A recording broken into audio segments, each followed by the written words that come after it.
The Adrian Peterson story has brought child abuse to the forefront of the national consciousness. But the state of Delaware is already there with some of the toughest child abuse laws in the country. That's what we'll be talking about next. This is the Delaware Way. Hi, I'm Larry Menti. Welcome to the Delaware Way. The Adrian Peterson case and the Ray Rice case have put child abuse and domestic violence in the forefront of everyone's minds. But the two problems have been around for a long, long time, and they will be around for a long, long time after those two stories make their ways out of the headlines. Two people have been dealing with those issues for a long time. Maryann Kenville-Moore, who is Director of Policy at the Delaware Coalition Against Domestic Violence, and Karen Derasmo, I knew I'd get it wrong, Executive Director of Prevent Child Abuse Delaware. Thank you both for being here. Let's start with each case if we can. I actually want to start with the Adrian Peterson case, if I may.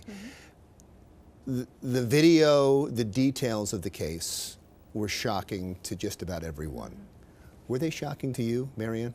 They weren't, to be honest with you. Throughout my entire career, I've worked with families and worked with children who've been abused.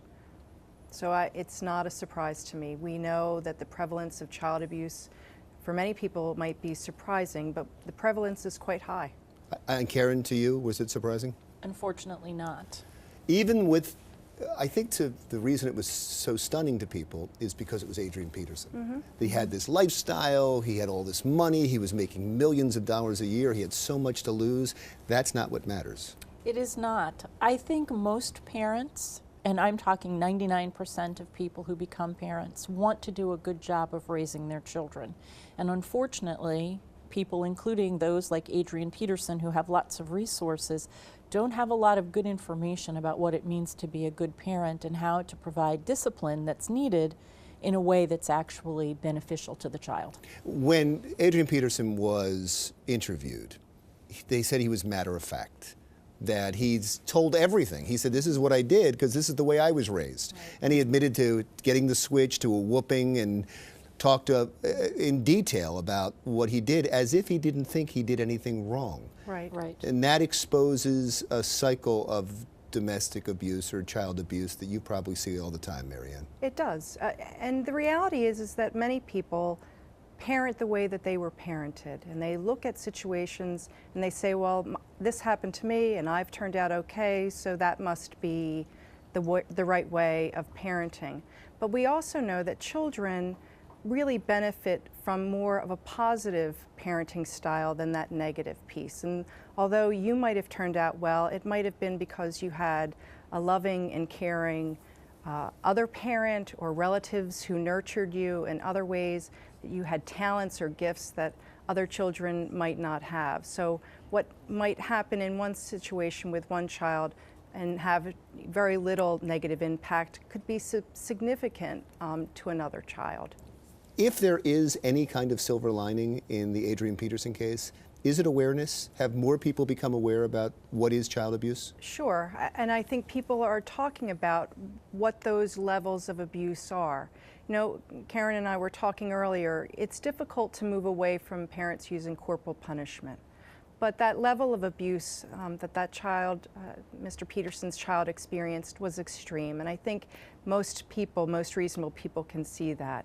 And so it has raised awareness, it's raised people calling hotlines and reaching out for services and support, recognizing perhaps that their own actions are questioned in our community and in our society and are perceived as being unacceptable at this time. Help answer that question then, because that's an important question.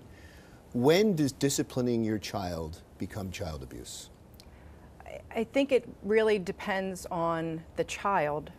Here in Delaware, it is clearly a crime when injuries are left. So when welts and bruises occur. Intentionally or unintentionally? Unintentionally or intentionally. That's the line that we have drawn here in the state of Delaware. Would you agree with that that's when it reaches a level of child abuse? Because I've told you that I do talk radio, and I was asking people, and they didn't know what the line was. Many of them still use switches. Many of them, still use a belt, and they were like, "Oh my God, can I be arrested for that?" Right. And laws do vary state to state. There is no national law that covers this Should there kind be? of behavior.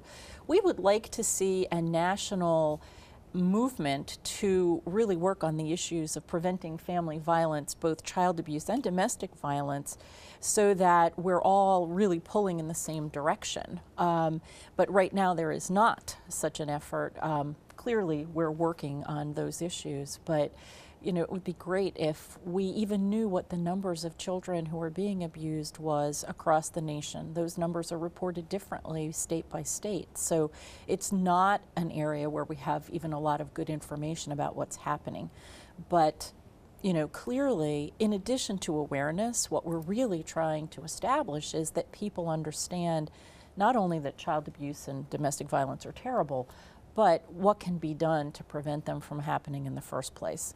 I want to get a chance to talk to both of you about your groups and how you deal with domestic abuse and child abuse. Let's start with child abuse. Maryann, why don't I start with you? In terms of child abuse, we at the Coalition see that there is a very strong connection between domestic violence and child abuse. We know that children are at much greater risk of being abused in homes where there's also intimate partner violence. And so we try to do a great deal of education and awareness and training with other professionals, whether they're teachers or medical professionals, mental health professionals, law enforcement, to raise their awareness of the subtleties which might present themselves when working with families. But we also do a great deal of work and have been focusing enormously on prevention. We can continue to intervene, and as Karen said, our numbers are really sketchy, but we know as a nation we spend over $100 billion a year responding to the aftermath of child abuse. And so we really are trying to focus and shift a focus more on prevention. How can we, moving forward, we've been working at this now as a community of professionals for 40 years about, how can we move these next 40 years to a place where we're talking about how do we change the attitudes and belief systems and structures in our society to look at ending violence in our families. Violence is effective because it creates a short-term fix, but doesn't create solutions in the long term. So how do we help families and individuals move to that place? So you get in with the families and try to stop continued violence before it gets to the courts, before the police come knock on their door. Your group as well? Yes, we have programs. For example, we have a program where nurses are trained in all of our maternity hospitals to talk to families when they have a newborn, and they get a very clear message about what to do when a baby is crying to avoid shaken baby syndrome or abusive head trauma. So we're talking to all 11,000 families that are having babies in Delaware hospitals and giving them information ahead of time about what they can do to be really great parents to their children, even if they're frustrated by their crying. So those are the kinds of programs that we see as really important in terms of getting ahead of these things. Another thing that we do, we work with child care providers to make sure that they know how to respond to families when they're experiencing stress. They have lots and lots of opportunity. They're a first line of defense. So are pediatricians. So are the people who we talk to about this issue, because they then talk to families. I would imagine under this new Delaware state law, where if you see child abuse, you're required to report it, does that make your job more difficult? I mean, when you get in there and try to stop the cycle, are you then also breaking the law, or do you report it? We always report child abuse if we suspect that it's occurring. Always. Yeah, mandatory reporting is, there are very clear expectations.